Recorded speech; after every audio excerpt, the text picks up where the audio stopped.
How goes it, Sound Union?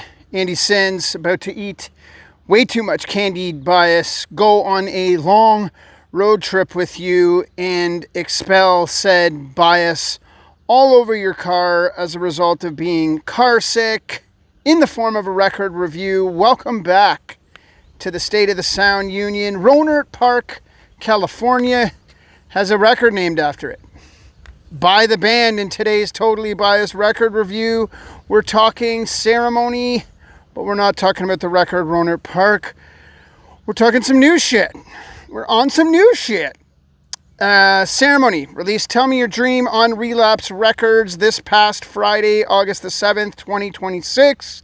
This is album number 7 for these legends. I've often ranted on here about how I appreciate bands that stay true to their sound. I believe I've also spoken to the notion that I like to see evolution, especially with the co-occurring ability to highlight what once and always was. And I think it's fair to say that Ceremony is just that. They always seem to evolve with every record, but be it the tone in the guitars and the bass or Ross's artistic snarl, it's still fucking Ceremony. You know what I'm saying? This record is great.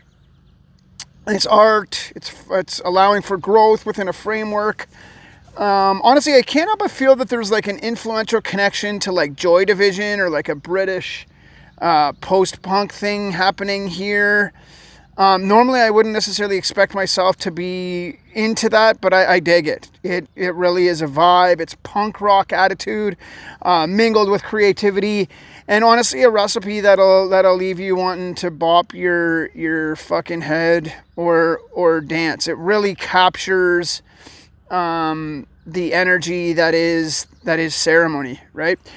In terms of standout tracks, I really like the song Prograde. I love the bass work on this song. I love that signature Ceremony guitar tone, whatever it is that keeps them.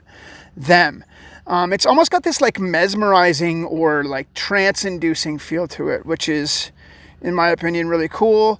Also like the song Madness. Those lyrics though, the analogies to youth, I love that. The bass lines and the tone on this one too. All varieties of awesome. Death, Destruction, and Mayhem. So this one was released as a single, a little album taster, if you will. It's got a really catchy hook. The lyrics are great. Love the chorus. Again, Justin's bass effort on this album, just dope. It's dope. Excuse me. It's got a prominence.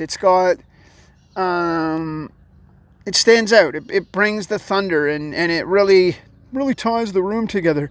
No, but I think it just adds to what I'm talking about, which is like this whole idea that Ceremony, can and has gone in some different directions, but it's still unmistakably them. And you kind of need those foundational pieces to keep that going. So kudos to Ceremony. Essentially, guys, the band, they've done it again. I'm really enthusiastic about this release. I can't wait to see some of this live, and I will get an opportunity as I'm seeing them on the 10th of September in Toronto. They start a tour in Montreal the day before, but they are doing a bunch of tour dates. I think they've got one in Detroit after Toronto with the legendary Turnstile. I think a bunch of this tour, they're out with Poison Ruin and a couple other band names mentioned there that you should definitely check out. But we're talking about Ceremony.